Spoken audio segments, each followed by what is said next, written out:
Vous voyez comme il tourne vraiment pas bien.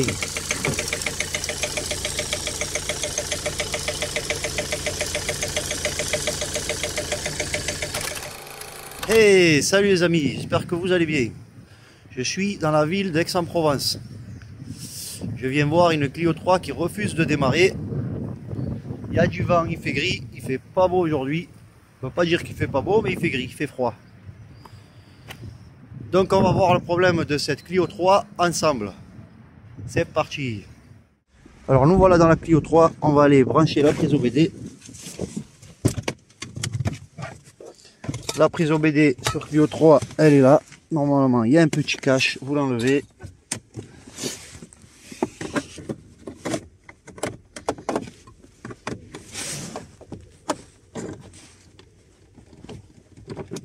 Hop.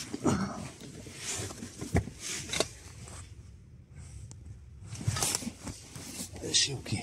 Hop.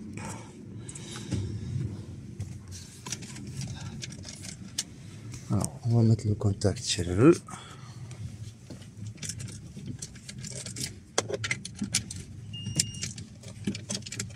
On a mis le contact. On n'a pas le voyant d'anti-démarrage qui déconne. Il s'éteint, tout va bien. On a le préchauffage qui reste allumé.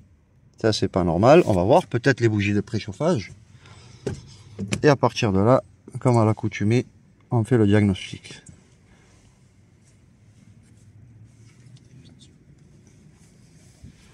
Alors, fin du diagnostic, on voit l'injection, 9 défauts. On rentre voir qu'est-ce qui se passe. Est-ce que des défauts sont actifs? Est-ce que les défauts sont en passif? Est-ce que c'est des défauts qui ont été enregistrés du fait que la batterie a été faible? Est-ce qu'on a les bougies de préchauffage qui sont mortes? On fait une lecture défaut. Alors, là on voit pression rail, ok. Régulation pression rail, un co au maximum, un co au minimum. Donc on a bien la régulation fonction rail courant de fort débit. On nous dit que le gasoil arrive à fond. Cycle d'apprentissage des injecteurs non réalisé. Le DTC 17060 actif. Donc ce qui est en mémoire, on a cylindre injecteur 4 ouvert. Circuit commande d'actuateur basse pression, circuit ouvert au court-circuit à la masse. Raté de combustion sur cylindre 1.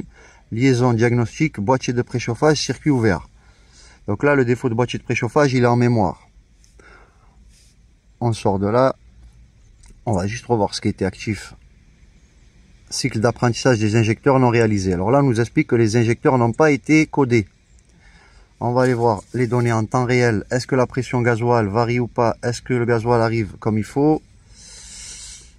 On prend tous les signaux et on va voir qu'est-ce qui se passe. Donc l'anti-démarrage c'est ok, il est inactif. Allez, on descend. Après contact, oui. Régulateur, code à prix des clés, oui. On arrive à l'essentiel. Hop, alors pression atmosphérique, pression d'entrée, débit d'air, pression rail. On arrive à la pression rail. Débit carburant. Donc à partir de là, en lançant le démarrage, si la pression barre ne bouge pas, on comprend que le souci vient du capteur de pression rail. On essaie ensemble. La pression monte. Elle est à 219 la pression.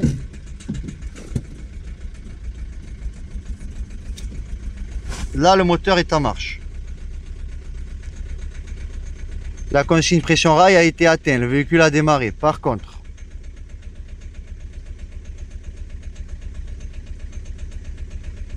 donc là, on voit au niveau des injecteurs.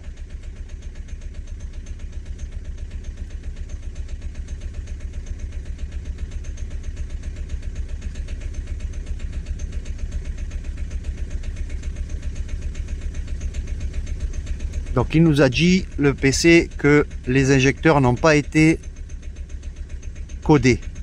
Et là on voit au niveau des injecteurs que toutes les valeurs sont à moins. Donc vous voyez la correction de l'injecteur 2, elle est à 120.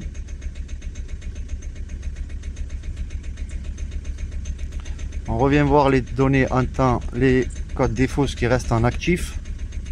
Mémoire, donc cycle des apprentissages des injecteurs. Raté de combustion sur le cylindre 1, donc on a un souci bien d'apprentissage des injecteurs. Donc vous entendez le moteur, il saccade. Juste voir si les fiches des injecteurs sont convenablement mis.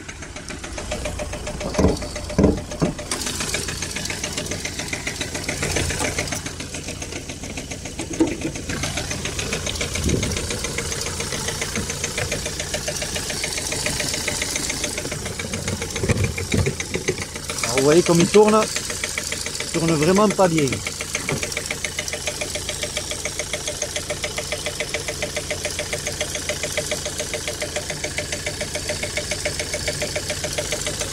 Je contrôle que les injecteurs soient bien branchés.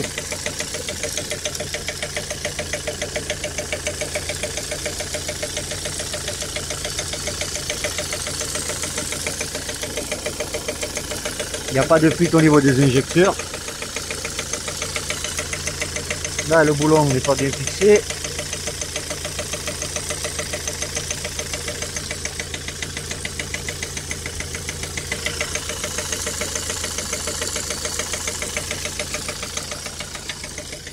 Donc voilà un préchauffage qui reste allumé et l'outil aussi.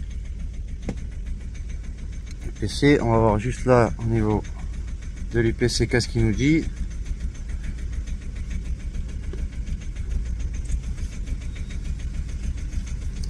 Ils ont multiplexé, le défaut est en mémoire, c'est pas important. Donc le numéro d'injecteur se trouve ici.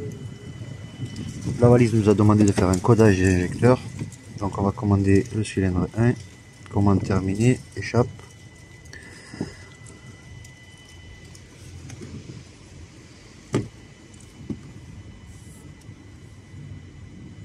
Super, le 1 déjà il a été appris, c'est bon. Allez, on va tous les faire maintenant.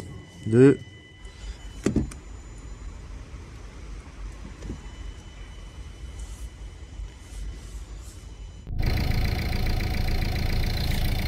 Voilà, ça tourne mieux que tout à l'heure. Il n'y a plus qu'à faire un effacement des défauts. Et on est tranquille. Donc si votre véhicule coupe en roulant ou ne veut pas démarrer, il faut aller voir le régulateur de débit de carburant, celui qui se trouve sur la pompe à injection. Le régulateur, il est très important, c'est lui qui envoie le gasoil aux injecteurs, c'est lui qui ouvre ou ferme. Et j'ai cru voir dans les données en temps réel que le débit, il était aléatoire, un coup il était stable, un coup il était faible, il n'était pas bon. Donc à partir de là, on comprend que pour le P0089D, le régulateur est à remplacer. Il fait couper la voiture pendant qu'elle roule. La voiture elle roule et ça coupe. C'est le régulateur qui se ferme, tout simplement. Donc il faut remplacer cet élément. Le véhicule ne démarre pas à froid. Vous êtes à l'arrêt, ça ne démarre pas. C'est votre régulateur à remplacer. Voilà les amis pour le 1.5 DCI qui démarre pas. À bientôt.